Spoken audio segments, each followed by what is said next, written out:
So before any presentation or meeting at Rural Roads, of course, it's important to acknowledge our traditional lands. So Rural Roads University, of course, acknowledges that we rest upon the traditional lands of the Wisepsum and Lekwungen ancestors and families. And I really invite you to examine your relationship with the traditional lands that you're on, or where you're tuning in from today. Feel free to put it in the chat. We are super grateful to be here. It's a beautiful day, and happy to be with you today. And of course, to introduce the session for today, I am pleased to be joined by Dr. Elizabeth Childs, who's a professor and the program head of our Learning and Technology programs. Hi, Elizabeth. How are you today? I'm well. Thanks, Ariana. Thanks, everyone, for making time for this session today. Looking forward to our chat. Excellent. Thank you so much. I am also Ariana Kinjerski. I'm an education specialist at Rural Roads, and very happy to be with you here today. We also have my friend Lisa from Enrollment Services at Rural Roads today, who might be popping in some links and information in the chat. So very happy to be here as we explore the power of learning and technology at Rural Roads University. So just a quick agenda before we get started. We're going to do some welcomes and introductions. That's what we're doing now. We're going to explore a little bit the Rural Roads University experience, just do a brief program overview, and then speak a little bit about the application process and the requirements, just a walkthrough of that, and then leaving time for any questions or conversations at the end. And like I said, feel free to pop in any questions or conversations that you might have throughout the session into the chat, and we can address those as we go along. So Royal Roads University, if you're not familiar with us or if you're just learning about us for the first time, here's some photos of our beautiful campus. So there's a couple that we have for you here today. In the top left, we have Hatley Castle, and that is a National Historic Site in Canada. It's been in many movies like X-Men, Deadpool, just to name a few. It's a really beautiful place to check out. There's also a lot of formal gardens. You'll see just to the right of that, that's our Japanese garden. We have Japanese garden, a rose garden, many gardens across campus, and as well over 500 acres of trail space and green space as well. So really beautiful place.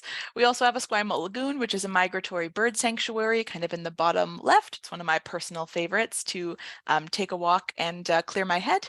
And then, of course, we have the focus on online learning. And online learning is something that we've integrated for over 25 years now as an institution. It wasn't something during the pandemic that we pivoted to. It's really in the foundation of who we are. So we're quite proud of that as well. And just some statistics for you. If you're thinking about choosing Rural Roads, which we hope you are, we did a recent alumni survey, and this is what our alumni had to say. So folks who have taken our programs, 93% of alumni say that RRU has positively influenced their personal and professional lives. 92% felt that they were supported by staff and faculty like Elizabeth at RRU. 90% say that we provided them with the tools and knowledge required for a leadership role in the workplace, and 89% say that RRU provided them with the tools and knowledge needed to be innovative in the workplace. So that's a little bit about what our alumni say about us. We're certainly proud of all of them as they move in their lives and careers.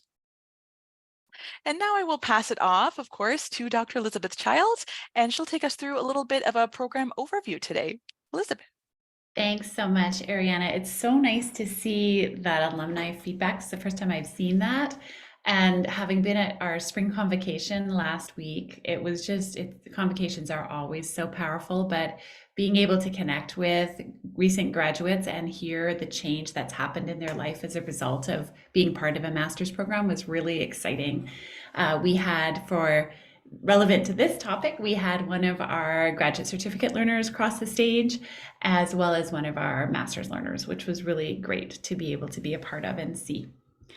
So welcome everybody. Thank you so much for making time for this. I know your lives are very full and rich with lots of things on the agenda, so appreciate you carving a little space for this today.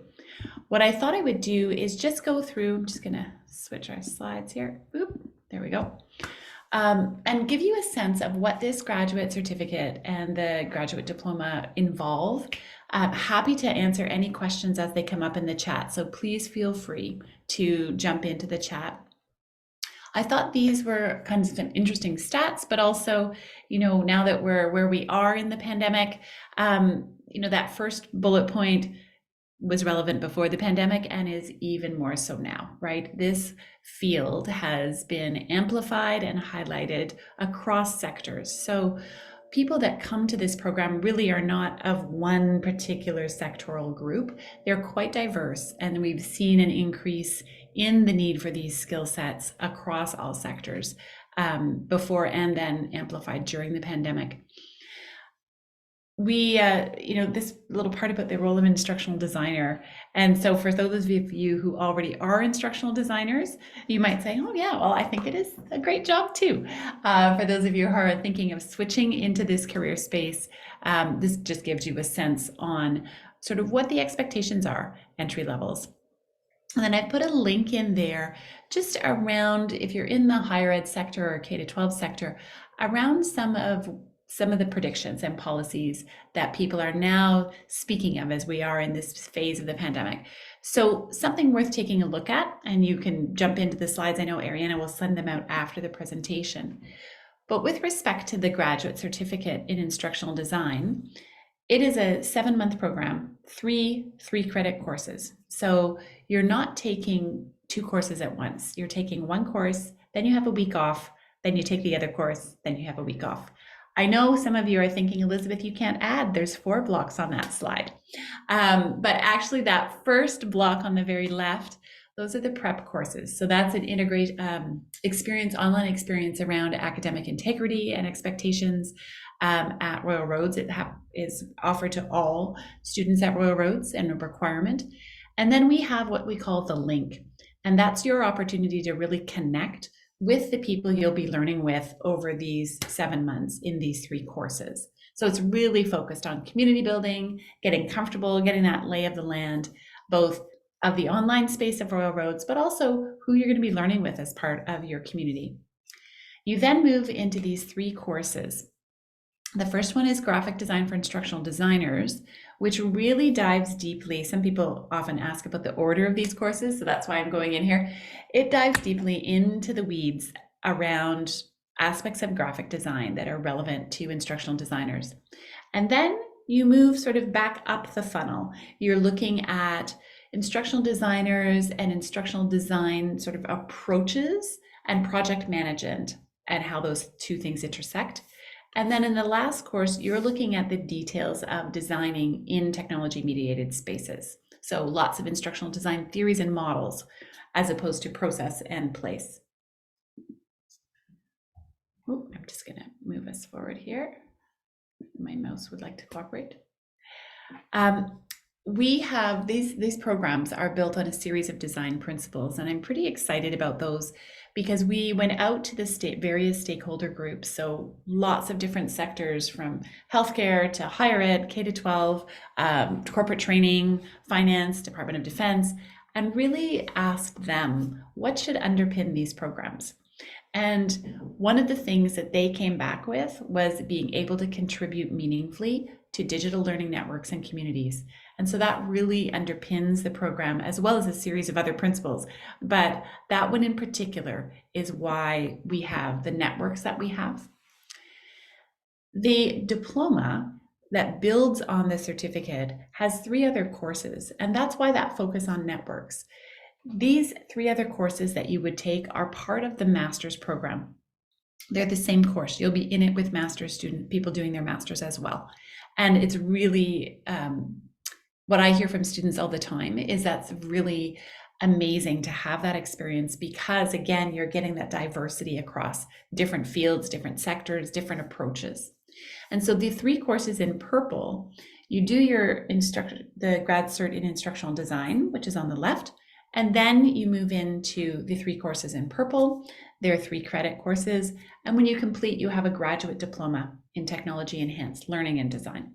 And so many people, they would start with the grad cert because they're just not sure, how much they want to do, but they need some of the skills that are in the grad cert. And then at any point, you can then transfer into the technology enhanced learning diploma if you'd like to, or you may choose to move from the grad cert into something else. And so it, for many, is that sort of, let's test drive this and see how this works for my personal and professional learning goals. It's all right. I've hinted at this a couple of times, but I think, and Lisa put the link in the chat earlier on, it's definitely worth your time to take a look at the Royal Roads teaching, learning, and research model. You can think of this as the signature pedagogy for the institution. So every faculty will take it up a little bit differently, every school will take it up a bit different, but it is the baseline about what we believe here around teaching, research, and learning. And so it informs all of our process. It informs how we design courses, how we develop courses, how we facilitate them, how we deal with assessment. And one of the key pieces there is really being grounded in real life, ill-structured, messy problems and working through those as part of your course activities. So will you have to do a paper? Possibly, but more than likely not. More than likely you'll be doing in these courses, you'll be doing some really practical hands-on activities and backing all that up with what you're learning about the current research in this space. Oops, now I'm going backwards. Sorry. My mouse and I are backwards on my computer today. People often ask about evaluation and assessment in the graduate certificate, especially when they hear when the diploma is, oh, that's part of the master's program. Oh, yikes, is that different? The evaluation assessment across both is the same. There's something around contribution, and you can see the contribution rubric on the master's program page. It's the same one that's used here. It's really focused on cultivating these networks and communities, and they can be small, they can be larger, they can be in physical spaces, they can be a blend. And then the feedback you will get will be on team assignments. Every course will have a team assignment. There'll be individual assignments in the course, as well as peer and self-assessment. And so each course will mix that a bit differently and try to stretch it out over those 9 weeks, so there's a balance. But those are the different components that you will have. There is not a final exam. And the other piece about these courses is there are no textbooks. We are an open textbook program. So that means that all of the resources you'll use in the course, you can access through the Royal Roads Library or in the public domain. And so your instructors will have gone out, curated the most pertinent resources for the course. Many of them, the first pass will be, can I access this publicly? And if they can't, then they'll go looking for it in the Royal Roads Library. So it means that the textbook cost has completely disappeared for these programs. I mentioned this a little bit, general studies. So there's some flexibility here in their certificate. If even committing to a certificate right now seems like a big ask because everyone is full, there are some courses in the certificate that you may be able to take through general studies and test drive it.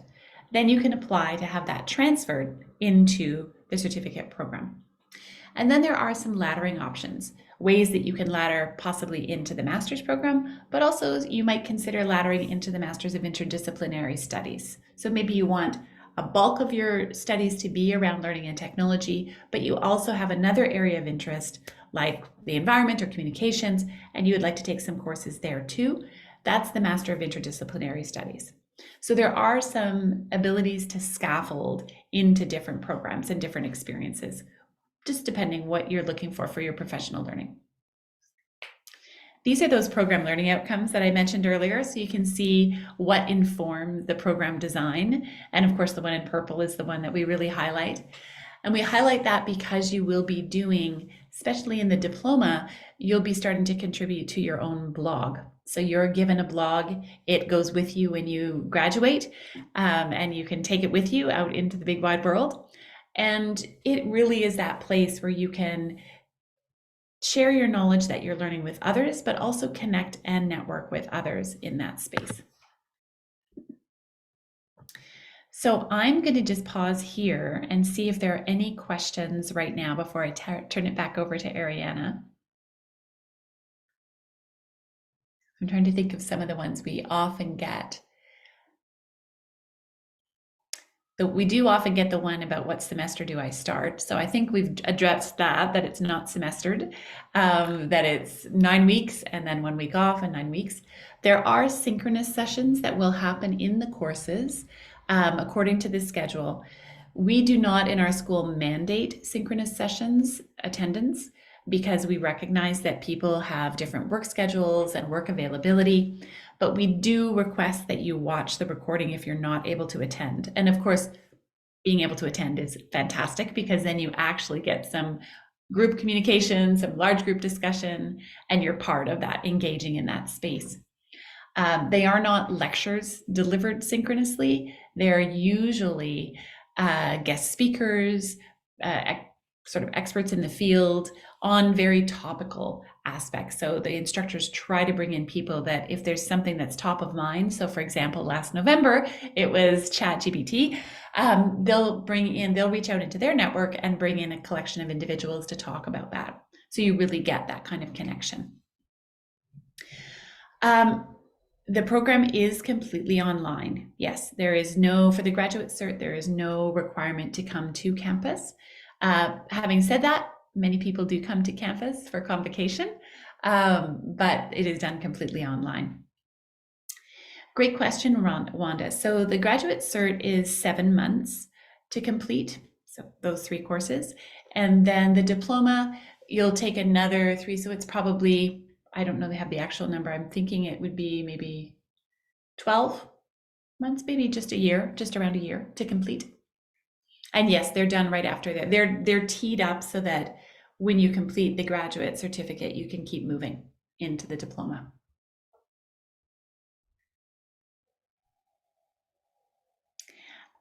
Sometimes, I think, Ariana, before I just pass it to you, you're going to speak to this, but in terms of expertise and experience, some people come into this space having done a little bit of instructional design or worked a little bit in designing learning in their organizations, but they may not have a formal credential in it, and that's why they're taking this. They may not have formal experience in it at all.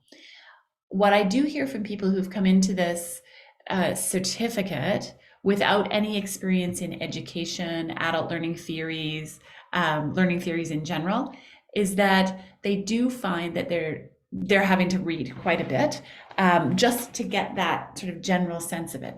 Having said that, you don't need that experience to come into these certificates. The courses, particularly the project management one and the other one, they really do try to orient you to the field that you are entering into. Awesome. Thank you, Elizabeth. I see Wanda, I see you have a hand raised. I will go ahead and unmute you if you'd like to ask your question perhaps verbally. Just give me a second to do that.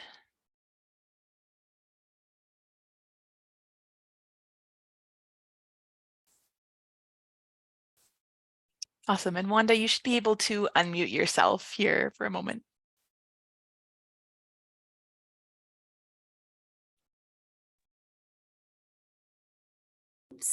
How about now? Yes, we can hear you. It required me to press the space bar for some strange reason. Yes, it does that. Oh, okay. Usually I just click the mute. I guess I was just sort of adding up how I was taking all these notes when Elizabeth was talking, and you said the certificate is 1 course 9 weeks, 1 week off, and then second course 9 weeks, which is 18 weeks. So that's like about 4 months, but it takes 7 months, not 4 months. Or maybe 5 months, because 9 plus 9, 18 divided by 4 is about 5. So I guess well, I can tell you when the courses start. We start in January, sort of end of January. And so your first course will go end of January, all of February, March-ish. Beginning of April, you'll start your next one. And that'll go to June-ish. And then usually by end of August, that's usually when I'm approving grades for that last course. okay. So yeah, that's generally the flow. And that in part is because if you're going on to the diploma, the first course of the diploma would begin the end of August. So you just keep moving straight through. So yes, I guess it is I was reading 7 months on the slide, so I was just reiterating it. But when you think it through, you're looking at probably, well, about 6, 7 months. Okay, thank you so much. That's really helpful to hear those dates. You're 'Cause I welcome. And I didn't look see at the date online. Lisa's just put the schedule in there, so the specifics are there. Okay, thank you. You're welcome. I guess while I'm unmuted, could I maybe just hear a little bit about, I guess just the course load or the intensity, because probably a lot of people who take this are working. I am an ESL teacher. I teach new immigrants newcomers. They're not that new. Some of them aren't that new anymore. In an employment program, but I've been interested in this field for a long time. So just wondering That's a about great question, Wanda. intensity. Yeah, it's a great question. So, a 3 credit course at the graduate level in British Columbia is roughly, according to the ministry, like when you get approved, roughly about 100 hours. And that's to include all of your readings, your assignments, activities, any course activities, discussions, all that kind of stuff. When you break that down over 9 weeks, roughly 10 hours a week. What I hear from students is that very rarely do they spend 10 hours a week. They would spend a little bit more because they get into something and down a rabbit hole and they're reading this and reading that. But that's roughly a guideline. In terms of how you spend those 10 hours, if you think of that way, people do it every different way, whatever works with your schedule. If you want to get up early and do your readings and then post during the day, the response to the activity for the week, you can do that. Some people have an hour each morning that they read on their commute. Some people read sporadically and then work on it all day on a weekend, or half days on weekends and a little bit in morning and evenings during the week. That's all up to you. The deadlines for activities are posted in the schedule, and every week you move on to the next thing. So it is not the case where you could take the course and not start working at it until week 8. So there is an expectation that you will be showing up every week and contributing every week in the course.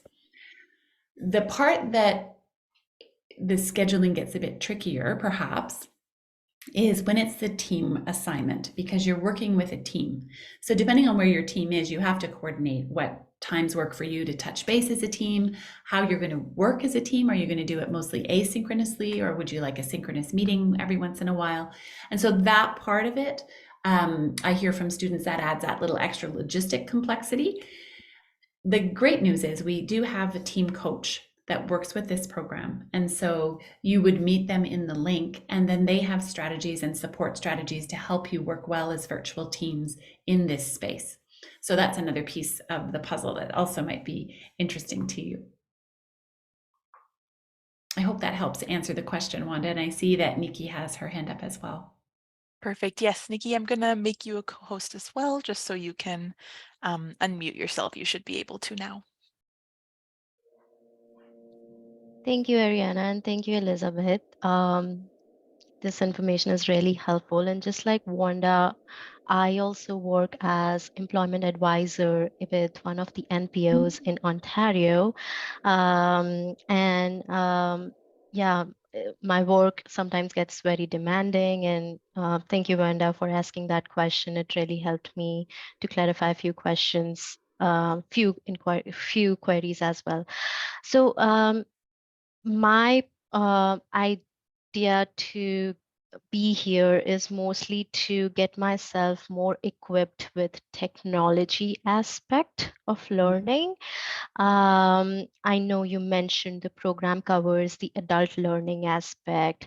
However, since I've been working with the industry for quite some time, and I do have prior training with adult education, I was wondering how much emphasis is laid on the technological aspect or the technology learning in this course. That will give me an idea if it will be a good fit for me or not. That's a great question, Nikki. Thank you for asking. So this certificate will not teach you technology programs. It will, if you're looking for something that will teach you Camtasia or Captivate or Storyline or particular programs, that's not what this certificate will do. What this certificate will do will help you sort out critically what aspects do you need from technology programs to then facilitate learning in an effective and engaging way. What I know happens with students is because everyone's coming from different sectors and different places, and they all use their own different technology toolkit, there's lots of cross-pollination that happens just as part of working on team assignments or individually. Someone will say, oh, well, we should use XYZ technology for this, and we can do that. And so you get exposed to different technologies through the act of learning from others, but the program itself does not teach technologies. Does that help answer your question? Yes, absolutely. Yeah, thank you so much, Elizabeth, for You're welcome. answering that. Yeah. You're welcome. Wanda, go ahead. My question is sort of the flip side. I'm not an employment advisor. I'm an ESL teacher, but my background, I did a TESOL diploma, and then before that, I took journalism and public administration. So I was always sort of thinking, oh, maybe I should do a master's because I wanted to learn more about the education side of things and pedagogy and just, oh, all these tools and techniques I've been using these years, you know, why does it work? And I'm sort of wondering about the other end of it. Instead of technology, how much of it touches on the educational theory and why different methods work, and giving background about that? That's a great question, Wanda, and that really is the essence of it, right? And so what I've put in the chat is a link to the Masters in Learning and Technology. So you remember 3 of the courses in the diploma here are from this Masters. The reason I've put the link to the Masters is the entire program is an open program. So if you click on that link and go to the right-hand side, you'll see a long list of numbers, LRNT 521, LRNT 522. Those are all the courses. You can go in, you can take a look at them, you can look at the readings list, you can look at all the assignments, the activities, the assessments. In some cases, you can find out what the other students have been doing, you can see their blogs. So it's a really great resource for you to get a sense of what these courses are like. In the certificate program we've been talking about, the courses are still in Moodle, which is our learning management system. So I can't give you the links to those, but 3 of them in the diploma are part of the Masters. And so you're able to go in and take a look. And that's probably the easiest way to really get a sense of what am I getting myself into here, but also see the degree to which the theories and research inform each course. And so one of the outcomes, the design principles for designing these certificates and programs that came from industry across all sectors was it needed to be grounded in current contemporary research in this space. And so each of the courses, you'll be introduced to the relevant theories, research, and kind of where we are now, because of course so much has changed in a short amount of time. And we're just getting caught up in the sense of those articles from 2021 are now published and out there. People's experiences of using technology and doing technology-enabled learning throughout the pandemic are now becoming more mainstream, and we're really seeing we have a much larger case base, for example, to draw from of how people have, what have they done and what have they found. So that really will impact each of the courses. You'll be exposed to that throughout the courses.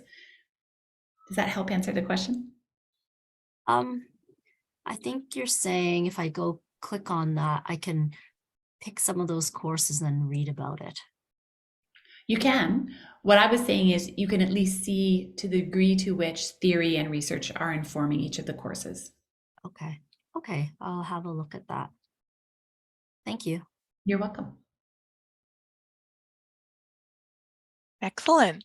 All right. Well, thank you so much for those wonderful questions, both of you. That was really excellent, really excellent. And if anybody else might have the same questions watching the recording. So thank you so much for jumping into those.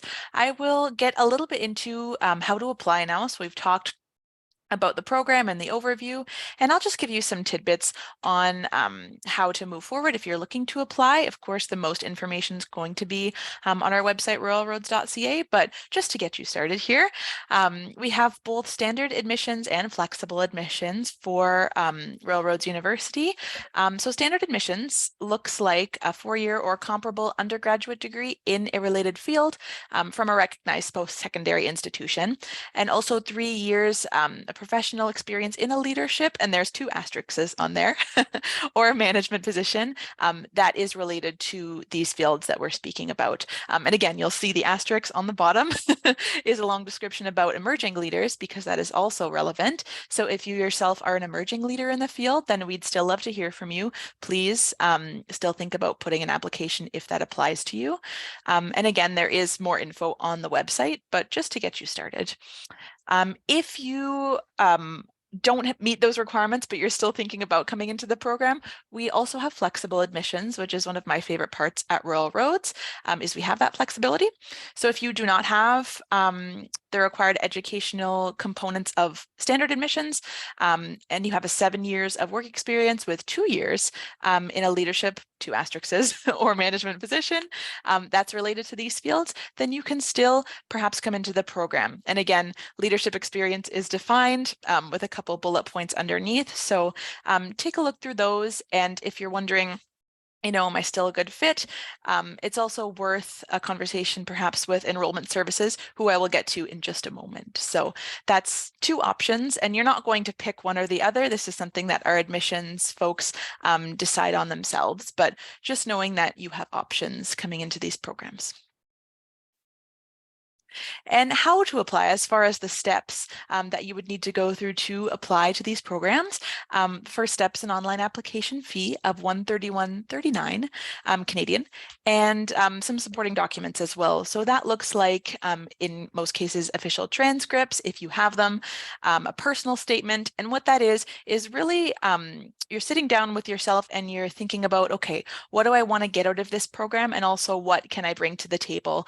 I know when I applied for my program at Rural Roads University, it was really a good chance for me to just sit with myself, take a moment and figure out, okay, what are my intentions? And putting that in kind of a 1-page, almost like a cover letter, if you will, and just stating that for the admissions team to assess.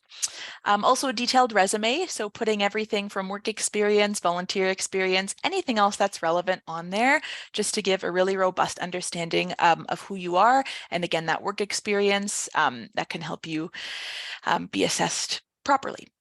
And as well, 2 letters of reference, and these can be from an academic setting or a professional setting, so either school or work, depending on your situation, 2 of those. And then our upcoming intake, so the application deadline is October 15th, 2023. There is still time, and the start date is January 15th, 2024. So again, you have some time if you're thinking about it. Of course, feel free to apply, because applications are assessed on a rolling basis, but there is still time from now until October. It's coming up fast, though. I can't believe we're pretty much almost in the summer. So it is a good time to get those applications in when you are ready. And of course, services that are available to you. I briefly touched on enrollment services. We have Lisa on the line, who's really excellent. I know Lisa was one of the ones who helped me get advised on my program when I was applying. So we have wonderful folks who are able to chat with you about your options and maybe figure out, what's the best fit for you for where you're at this time. They can be reached at learn.more@ruralroads.ca. And again, this will all be in the follow-up. And there's some phone numbers there for local if you're in Victoria, and toll-free for North America as well. So if you'd like to give them a call. And again, they can really help you narrow down those program options and connect you with students and alumni if you want to hear another perspective before committing to a program. We also have financial aid and award services, because of course we realize this is a big step. Going back to school is huge, right? So we have things like loans, bursaries, scholarships, even things like emergency funding. So really take advantage of looking through that information and seeing kind of what is applicable to you. That's a great resource. So it's ruralroads.ca/admission and financial aid awards. And the link is there on the screen as well. And you can easily find that on our website. So that's all from my end. And of course, you can contact us. Please stay in touch with us and be kept up to date. We'll even have some future webinars too. And Elizabeth, I know you've shared a link there for the Mallet course site and then the hashtag RRU Mallet. And there's also the School of Education and Technology has a blog. So feel free to check that out as well. And Elizabeth, do you have any last things to say before we wrap up today? I was going to actually just invite everybody. We do an annual virtual symposium each year, and it's been running for 7 or 8 years now.